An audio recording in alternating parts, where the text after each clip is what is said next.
Relax. It's just content. Victoria Harmon said it with a smile. Phone raised. Recording. Her heel connecting with a man's ribs. The man was kneeling, picking up cans. 71 years old. His name was Samuel Rivera, Marine Corps veteran. 2 tours. Purple Heart. Victoria didn't know that. Didn't care. She was the wife of Governor Daniel Harmon. She had 340,000 followers. She wanted more, so she kicked him. Samuel fell.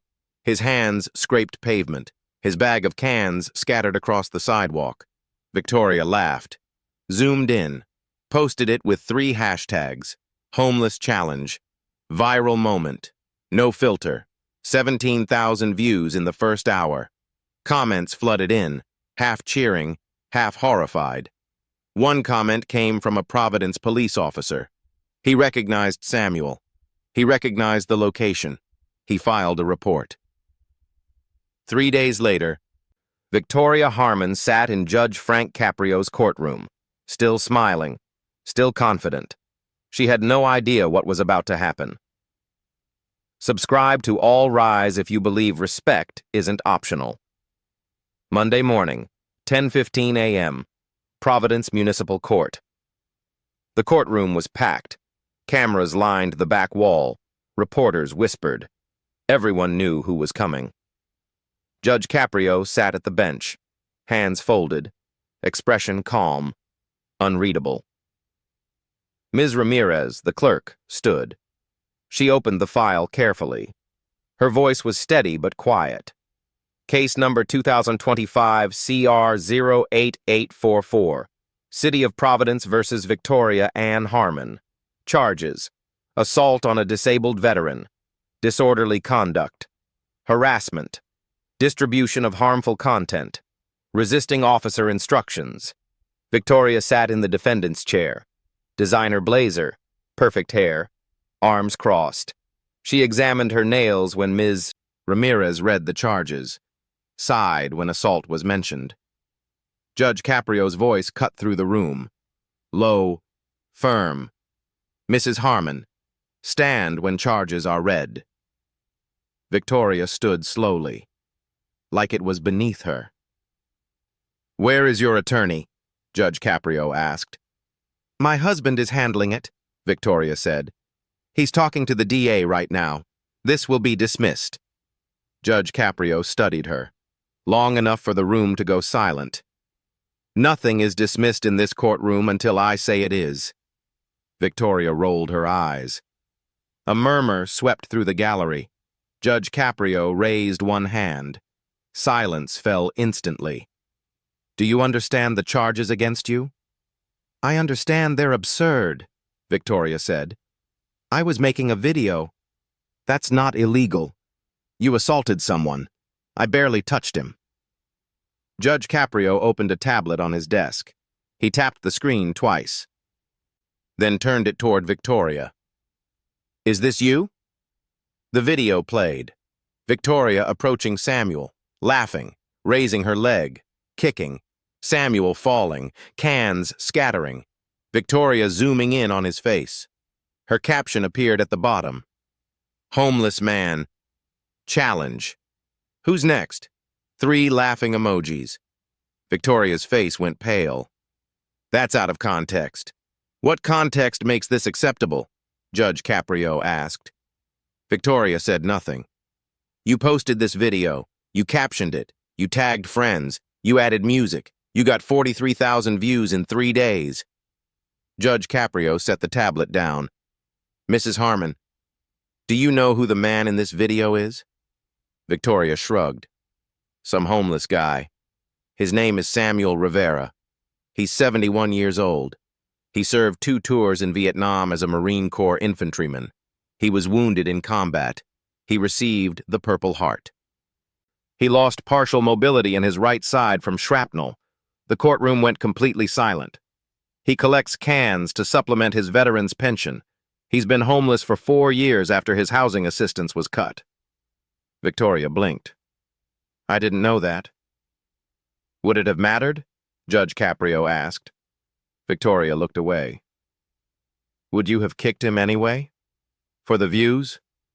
No answer. Judge Caprio nodded to the bailiff. Officer Ramirez.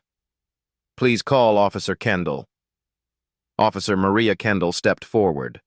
Mid-30s. Calm. Professional. She'd been on the force for 12 years. Officer Kendall, Judge Caprio said. Your report, please. Yes, Your Honor. On November 3rd at approximately 2:45 p.m., I responded to a public disturbance call at Kennedy Plaza. Multiple witnesses reported a woman assaulting a homeless veteran. Victoria stared at the floor. When I arrived, Officer Kendall continued, I found Mr. Samuel Rivera on the ground. He was bleeding from his hands. His collection bag had been kicked across the sidewalk. Several bystanders were helping him. She paused. The defendant, Mrs. Harmon, was standing nearby, still filming, laughing with two other women. A gasp ran through the courtroom. When I approached and asked what happened, Mrs. Harmon said, and I quote, "We were just having fun. It's not illegal to touch a homeless person." Another wave of shock.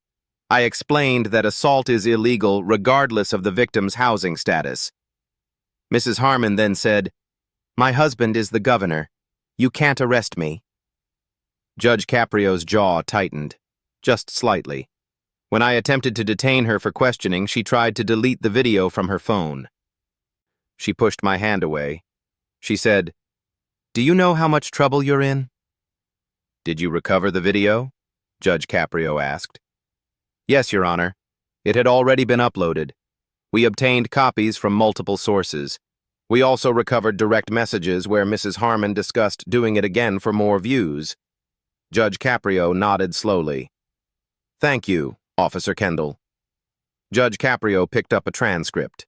He read aloud. Body cam audio. November 3rd, 2:47 p.m. Officer Kendall. "Ma'am, I need you to put your phone down." Victoria Harmon. "Why?" "I didn't do anything wrong." Officer Kendall. "You assaulted someone." Victoria Harmon. "He's homeless. It doesn't count." Officer Kendall. "That's not how the law works." Victoria Harmon. "My husband is Governor Daniel Harmon." "Call him. He'll tell you to let me go." Officer Kendall. "Your husband doesn't give me orders." "Put your hands behind your back." Victoria Harmon. "You're making a huge mistake." Judge Caprio set the transcript down. He looked at Victoria for a long moment. "Mrs. Harmon, you keep invoking your husband's name like it's immunity."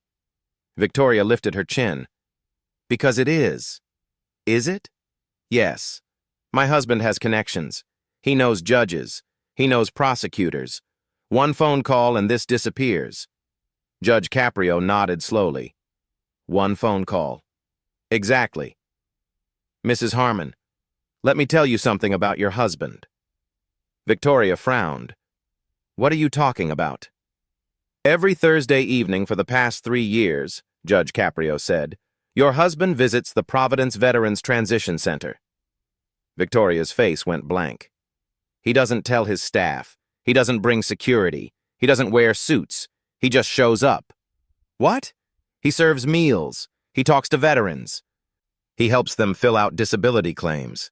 He sits with men who have nowhere else to go." The courtroom erupted in whispers. Judge Caprio raised his hand. Silence fell. "Your husband personally funds the center's housing program. $25,000 a year. From his personal account. Not campaign funds. His money." Victoria's hands started shaking. "He does this because he believes every veteran deserves dignity. Especially those who served this country. Especially those who fell through the cracks."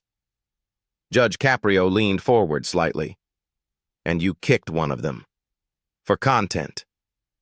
Victoria's eyes filled with tears. "I didn't know."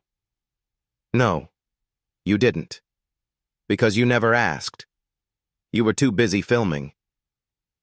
The back door of the courtroom opened. Governor Daniel Harmon entered. Quietly. No announcement. No entourage. He wore a simple suit. His face was drawn, tired. He didn't sit. He stood near the back wall. Victoria turned, saw her husband. Her face crumpled. Daniel. Governor Harmon's expression was unreadable. I'm here. But I'm not here to protect you. I'm here to support the consequences you've earned. If you believe public officials should lead by example, subscribe to All Rise. The side door opened. Samuel Rivera walked in slowly, carefully, using a worn cane. He wore clean, donated clothes. His gray hair was combed. His face was weathered, but his eyes were clear.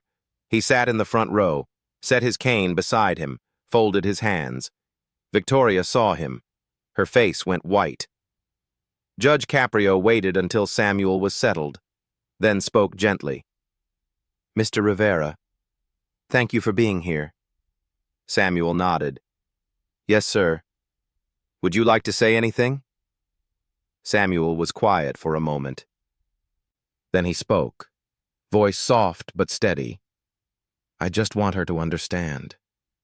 I'm not angry. I'm just tired of being invisible. The courtroom was silent. I served this country. I was proud to serve. I came home with injuries, with nightmares. I tried to work, tried to keep going, but things fell apart. His voice cracked slightly. I lost my job, lost my home, lost my family. I ended up on the streets, and people look right through me, like I'm not human anymore, like I don't matter. He looked at Victoria, not with anger, with sadness. When you kicked me, you weren't just hurting my body. You were telling me I don't deserve respect, that I'm just content for your phone. Victoria sobbed quietly. I just want you to see me. That's all. Just see me. Judge Caprio took a moment, then turned to Victoria. Mrs. Harmon, do you have anything to say to Mr. Rivera? Victoria stood shakily, tears streaming down her face. I'm sorry. I'm so sorry. I didn't think. I didn't see you as a person. I just saw views and likes, and I'm so sorry. Samuel nodded slowly, but didn't speak. Sorry isn't enough, Judge Caprio said quietly. Sorry doesn't undo the harm. Sorry doesn't erase the video that's been shared 200,000 times. He opened the file in front of him. But I'm going to give you a chance to show you mean it. Judge Caprio's voice was calm, measured, surgical. Victoria Harmon, you are 42 years old. You filmed yourself assaulting a disabled veteran. You posted it for entertainment. You mocked him when confronted. You used your husband's position to try to escape consequences. Victoria wiped her face, tried to hold herself together. You exploited a vulnerable person for social media engagement. You laughed while he suffered. You showed no remorse until you were caught. Judge Caprio paused. But I believe in restorative justice. So here is your sentence. Victoria looked up, hopeful and terrified. You will complete 200 hours of community service, 100 hours at the Providence Veterans Transition Center, 100 hours at the Hope Harbor Homeless Shelter. You will serve meals. You will clean. You will listen. Victoria nodded quickly. Okay, I will. You will write a public apology. Not a PR statement. Your own words. You will post it on every platform where you posted that video. You will leave it pinned for 1 year. Yes, Your Honor. You will pay $2,500 in restitution to Mr. Rivera for pain, suffering, and medical expenses. Yes, sir. You will delete your social media accounts for 6 months. No posting, no filming, no content. Victoria hesitated, then nodded. You will attend weekly counseling sessions focused on empathy, privilege, and accountability. I understand. And finally, Judge Caprio said, you will create a 10-minute public service video about veteran homelessness. You will interview 5 veterans. You will share their stories. You will post it on your accounts when they are restored. and you will donate any revenue it generates to veteran housing programs. Victoria swallowed hard. I'll do it. All of it. Judge Caprio leaned forward. Mrs. Harmon, I'm not punishing you. I'm teaching you. Your husband tried to teach you through his example. You didn't see it, so now you'll learn through service. He looked at Samuel. Mr. Rivera, do you have anything you'd like to add? Samuel stood slowly, looked at Victoria. His expression softened slightly. I don't want you to hate yourself. I just want you to do better. See people. Really see them. Victoria nodded through tears. I will, sir. I promise. Samuel sat back down. Judge Caprio closed the file. We're done here for now. Follow-up hearing in 6 months. Court adjourned. Thursday evening. Providence Veterans Transition Center. Victoria arrived early. Her husband didn't drive her. This was something she needed to do alone. Inside, the center smelled like coffee and hope. A man with kind eyes met her at the door. You must be Victoria. I'm Marcus. I run this place. Hi. Thank you for letting me volunteer. Marcus smiled slightly. Your husband speaks highly of this work. Victoria's eyes widened. He really comes here every week? For 3 years. He's one of our most reliable volunteers.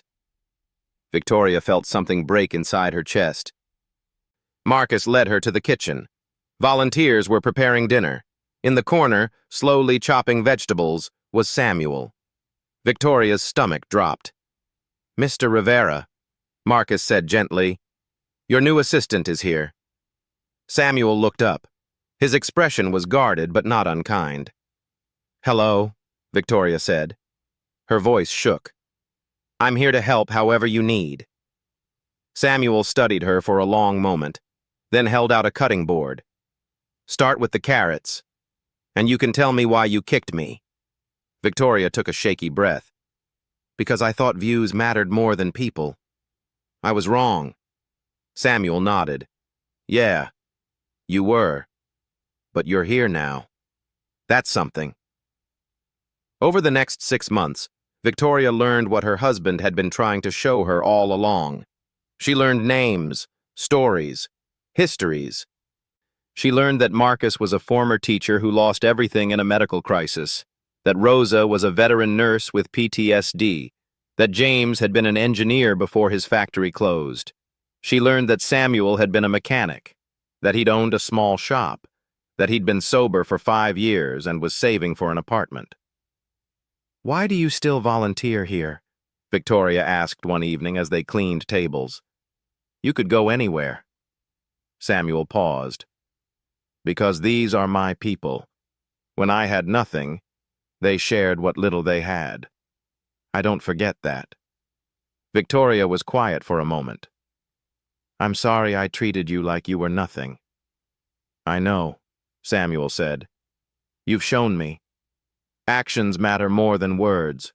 Her husband came that evening too. They worked side by side in comfortable silence. Afterward, in the parking lot, Daniel put his arm around his wife. I'm proud of you, he said quietly. I'm sorry it took this long, Victoria said. You're learning. That's what matters. They stood together in the cold November air, and for the first time in years, Victoria felt like she understood what her husband had been trying to teach her. Service, dignity, humanity, the things that actually mattered. May 3rd, Providence Municipal Court. The courtroom was packed again. Marcus came. Samuel came, walking confidently with a new cane. A dozen volunteers from the center filled the back rows. Judge Caprio entered. Everyone stood. Please sit, he said. He looked at Victoria. She looked different, grounded, present. She stood straight, made eye contact. Victoria Harmon, Judge Caprio said. You've completed your service hours. You've written your apology. You've paid restitution. You've attended counseling. You've created your PSA. He paused. I've watched your video. It's powerful. You interviewed 5 veterans. You told their stories with respect. You showed real growth. Thank you, Your Honor, Victoria said. Do you have anything you'd like to say? Victoria took a deep breath. 6 months ago, I kicked a man for views. I thought people were content. I thought my privilege protected me. I thought dignity was something you earned, not something everyone deserved. She paused. I was wrong about everything. For the next 5 minutes, Victoria spoke. She talked about Samuel's service, about the veterans she'd met, about her husband's quiet example, about learning to see people instead of opportunities. When she finished, the courtroom was silent. Then Samuel started clapping. Slowly, the volunteers joined, then everyone else. Victoria's eyes filled with tears. Judge Caprio smiled. Well done, Mrs. Harmon. This case is officially closed. Victoria walked over to Samuel. She didn't extend her hand. She just stood there waiting. Samuel looked at her for a moment, then smiled and opened his arms. Victoria hugged him, crying. Thank you for giving me a chance. You earned it, Samuel said quietly. Keep going. Should privilege ever excuse cruelty? Tell us below and subscribe to All Rise. Governor Harmon approached Judge Caprio after the hearing. He shook his hand firmly. Thank you, Your Honor, for teaching her what I couldn't. Judge Caprio nodded. She taught herself. She just needed the right environment. The governor smiled. We'll keep volunteering, both of us. Good, Judge Caprio said. They need you both. Outside, the sun was warm. Victoria and her husband walked together toward the parking lot. Samuel walked beside them, no longer invisible. Mr. Rivera, Victoria said, would you like a ride? Samuel smiled. I'd appreciate that. They walked together. 3 people who'd learned to see each other, not as governor, veteran, and defendant, just as people. And in the courtroom behind them, Judge Frank Caprio watched them go. He thought about privilege and pain, about visibility and dignity, about the moments that break us and the service that remakes us. He thought about justice, real justice, the kind that doesn't just punish, the kind that transforms. 1 year later, Samuel Rivera moved into a small apartment, fully funded by a new veteran housing initiative that Victoria and Daniel Harmon launched together. Victoria's PSA video had been viewed 3.2 million times. Every cent of revenue went to veteran services. She never returned to superficial content. Her accounts now featured veteran stories, volunteer spotlights, and resources for homeless services. She'd found something more valuable than views: purpose. Judge Frank Caprio continued to preside over cases with the same measured wisdom, the same restorative approach, the same belief that people could change. Because in his courtroom, justice wasn't about revenge. It was about transformation. And that's what made it real. Subscribe to All Rise for more stories of real justice. Dramatization for storytelling and education, not legal advice or reporting.